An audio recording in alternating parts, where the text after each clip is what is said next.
My name is Okumura. I was born in Tokyo, Japan. I started doing ballet training when I was 3 years old and in one of the private ballet school in Japan, close to my home. The reason I started dancing was because my parents were both professional ballroom dancers. And I used to go to the competitions or parties, dance parties, and stuff. So I was actually used to listen to the music and watching all the dancing and stuff. And I really liked it. And apparently my mom told me that I used to dance in her tummy when I was still a little bit, like a little tiny baby. And then, my cousin was going to this ballet school close to my house, and I went to watch her class once, and I really loved it. I don't know why I was so fascinated by it. And then I said, "Mom, I want to do this." And the teacher at the time, she told me, "Well, you can come to my school when your diapers is already taken away." So the day I got rid of my diapers and I said, "Mom, can I go to ballet school?" And then that's how I started ballet. And afterwards, I wasn't that serious when I was little doing ballet, just like twice a week, just as a hobby. And I started doing competitions and got a bit more serious. And then I really wanted to study abroad, but my parents always told me, well, first you have to finish study, at least until high school. So it's a bit too late, I must say. At the age of 18, it's already the end of professional ballet school. And then I got a chance to get a scholarship at one of the ballet competition in Japan. And then that's how I entered Junkanko Schule in Stuttgart, in Germany.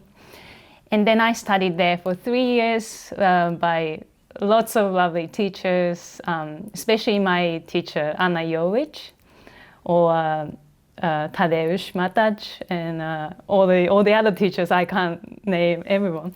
But they were really supportive, and they worked on my technique and all the basic, because it was not really well taught, I must say, when I was in Japan. So the training was based on Vaganova technique, and I learned a lot. I must say that from the day one at the school, and when I graduated Junkanko Schule, the transformation was enormous. And that's how I'm dancing now. And I was in the last year of the graduation year of the school in Junkanko Schule. And then I competed Prix de Lausanne, the famous ballet competition. And my plan was, my teacher's plan was to get a scholarship or apprenticeship in one of the famous ballet companies. So, and that's how I actually didn't do any audition before the competition, which was the end of January. And then it's a bit tricky because all the ballet companies auditions are done by I'd say beginning of January towards spring. So I actually have missed a lot of opportunities to go audition in the company. And but it's just because we plan to get a chance to go to one of the companies by winning a prize. But then it turns out that didn't work out, and I actually didn't even go to the final.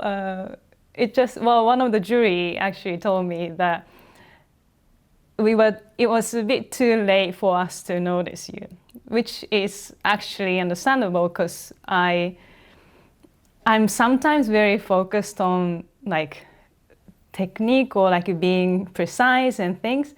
And then I think at the time I forgot to show myself in one of the classes round, and the ballet, classical ballet training and the contemporary training. So I think I was really focused that I couldn't show my personality. And that's why, even though I could dance solos very well, I think, yeah, when I was that age, I consider. But yeah, even if my solos points were high enough to pass to the final, I couldn't get enough points because of the other things. And that's why my plan didn't work out, that I couldn't get any prize at the competition. And so then after the competition, we were like, okay, what should we do? You know, like we need to send our material. And so I tried to send off a lot of materials, like variation films and cover letters and things. But of course, it was a bit too late. It was like February, and then all the companies we sent the letter to, they said, "Oh, I'm sorry, the contracts are gone, and also my height is very little. I'm like, I would say like 160, but actually I'm a little shorter, and that's why they were like, well, you know, like I think you're a nice dancer, but then you're a bit too short for my company." And so like all of the companies we sent letter to, they said, "Oh, I'm sorry." And then I kept on trying, and there was like one last hope in one of the German company, but then again I still got kicked out, and I remember crying on the street and calling my mom, Mom, I don't know what to do. And then she was like, "Oh, you know, there's always hope. You can keep on trying, and there's always a way you can find." And so I really tried to find something, even though for like short-term contract, anything. And then one time I wrote to Dutch National Ballet, sent a letter asking for taking class. And then that time I really didn't understand what taking class means. Means actually like a private audition in ballet world, which I didn't know. So I asked for taking class, and then they said, well, okay, you can come to this date. And then I went there, and then yeah, I took class as it was told. And then some ballet masters, I remember, came to watch the class, and of course, director Ted Branson. And then after the class, Ted Branson talked to me, "Okay, can you come to my office?" And I was like, "What's going on? I just came to take class." And then after, he actually offered me a short-term contract to do ballet as as an apprenticeship for 3 months. And then I remember, I still can't forget how happy I was. I still have a picture on my phone on that day. It was beautiful blue sky with the Amsterdam Canal. And then, yeah, that's how I actually got first job, sort of, first contract, I must say. And then after 3 months, they said, well, we are happy with you, and so we keep in touch. But then, of course, we keep in touch means sometimes, you know, doesn't connect to any sort of contracts afterwards. So I really wanted to keep taking class at the company, because even if I go back to Japan, I didn't have any place to go. I would just go to my private ballet school, or I could find somewhere else to take class. But then it doesn't give me some inspiration. So I went to Ted, can I stay and just take class? It doesn't, you know, you don't have to give me a contract. It's just to take class for me and then to learn from other dancers. And then he accepted. And so that's why I was planning to stay. But of course, I'm Japanese. I need a resident permit to stay in Europe, which I didn't actually think about. And I knocked his office door again. "Ted, I'm sorry, I didn't actually think about the residence permit." And then he somehow gave me another short-term contract for his Coppelia. And then after Coppelia, which I got to do a little solo in the ballet, and then after the show, he came to me, "Well, I think you should in the company.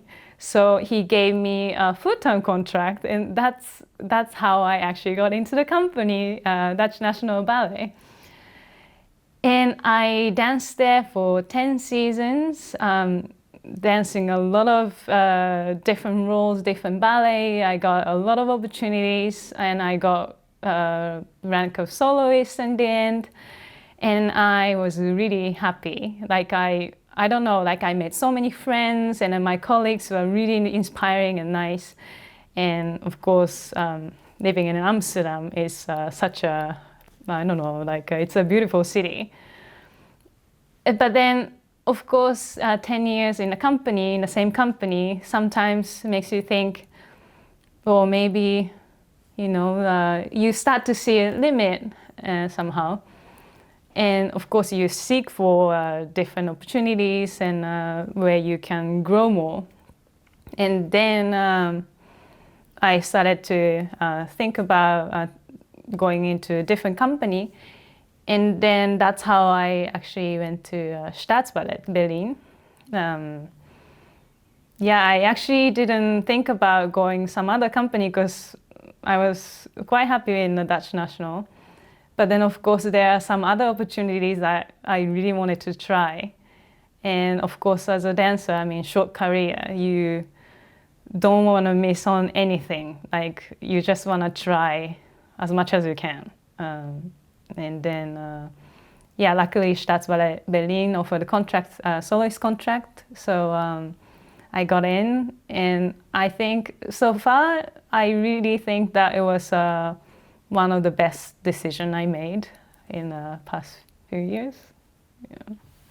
The roles usually I like to dance classical ballet, of course, but also different kinds. Like I like the challenge of dancing demanding neoclassical ballet or modern ballet, any sorts. In the past, I worked with some famous choreographers or like new choreographers such as Cyrilla Bishikawi, Shen Wei. There has been a lot of opportunities in the past that I got to work with different styles. Every time I do different ballet, there's always some sort of discoveries, even if it's in a classical style, neoclassical style, which we are familiar with. I like this like finding the way of, I don't know, like how to improve your dancing by learning some other things and then keep absorbing different things. It could be like ballet master's corrections, it could be some colleague telling you something, it could be a feedback from audience. I like that. Personally, I like to act. I used to like musical, and I wanted to become a musical actress before I chose ballet.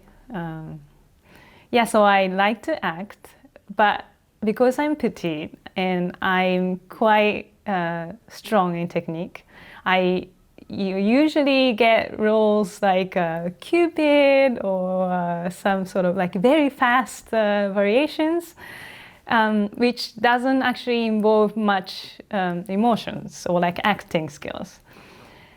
So I like to,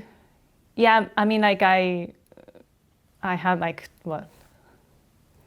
I'm at the age of 30 now, and I like to develop more of artistry. I like to challenge on something more like a dramatical role, like such as, Onegin is my favorite ballet, which that's how I actually wanted to become a ballet dancer. I remember crying after watching Manu Legris and Monique Roudier doing Tatiana and Onegin. It was so touching. I didn't actually know how ballet is so, can touch someone's heart that way. Because I was so used to, of course it's beautiful to see Swan Lake and Nutcracker and all different sort of ballet, but Onegin was something so special in me, and that's something I would love to, dance. And also Juliet in Romeo and Juliet would be something I love to do. I love the music of Prokofiev. I think it's very special. And every time I hear the music, I don't know, it brings me somewhere more, like, I don't know, I get emotional a bit. That's something I like to work on. And also, like, I always like the, I don't know, to connect with the audience. For instance, if you do something like comical role, like I actually got an opportunity to do one of the funny roles in Coppelia by Ted Branson. And I always loved when you do, like, every show you try to do something funny, or like, oh, maybe tonight I can do this, or maybe I want to try this because it might be funny.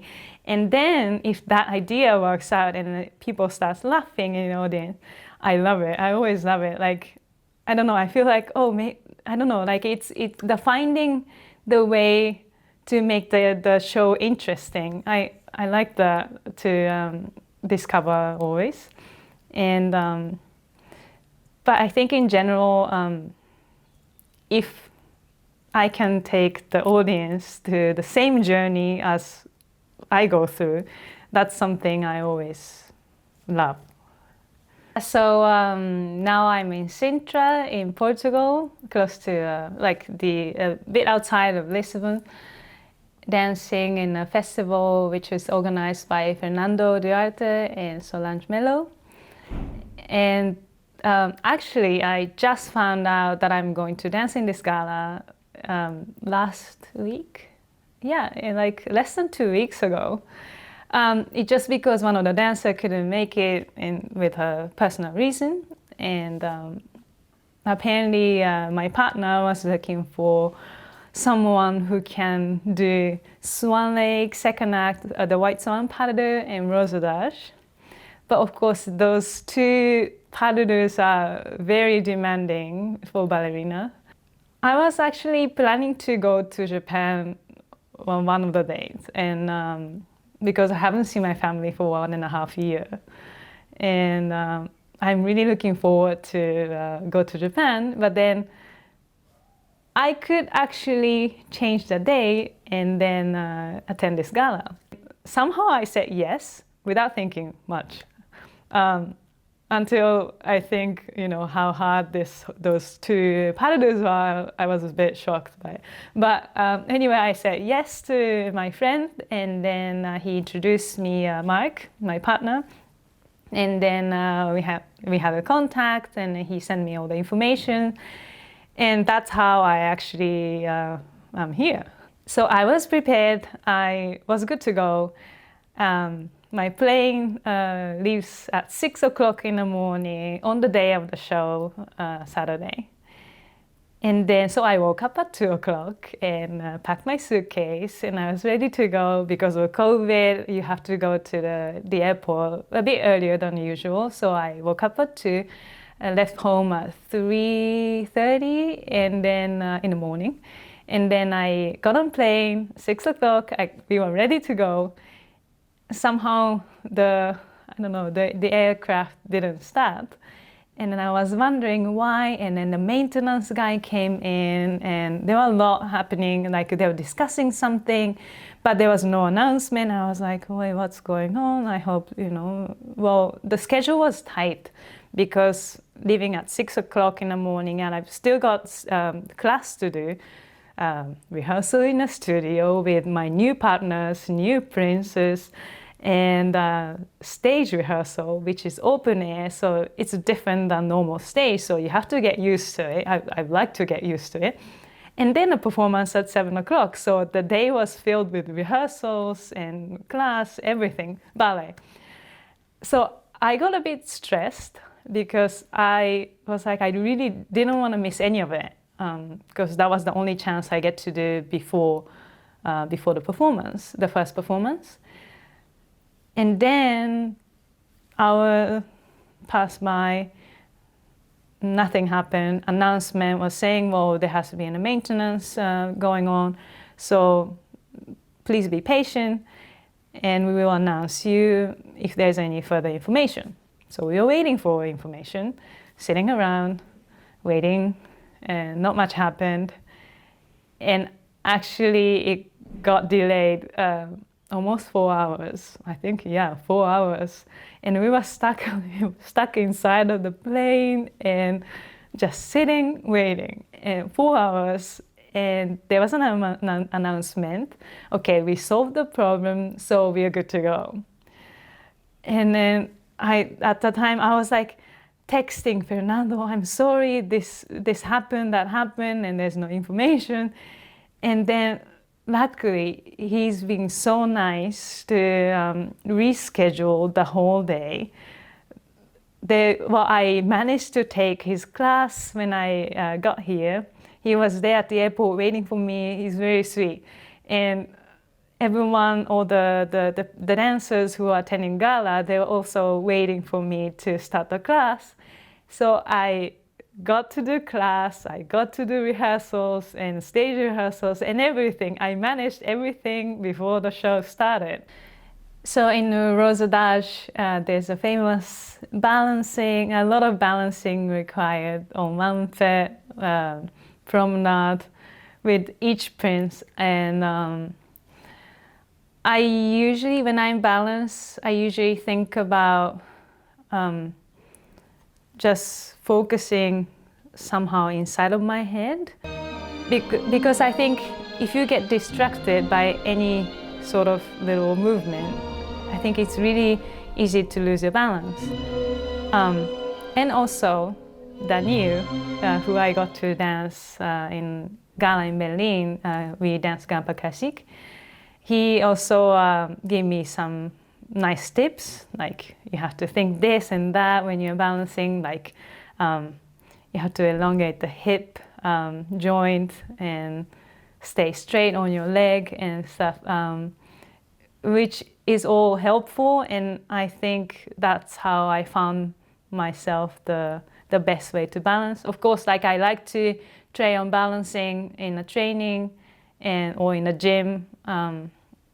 Yeah, I usually like to work on staying on one leg for as much as I can. And I think it's exciting when the audience can see, the hold in the air. And yeah, and it's something I like to work on.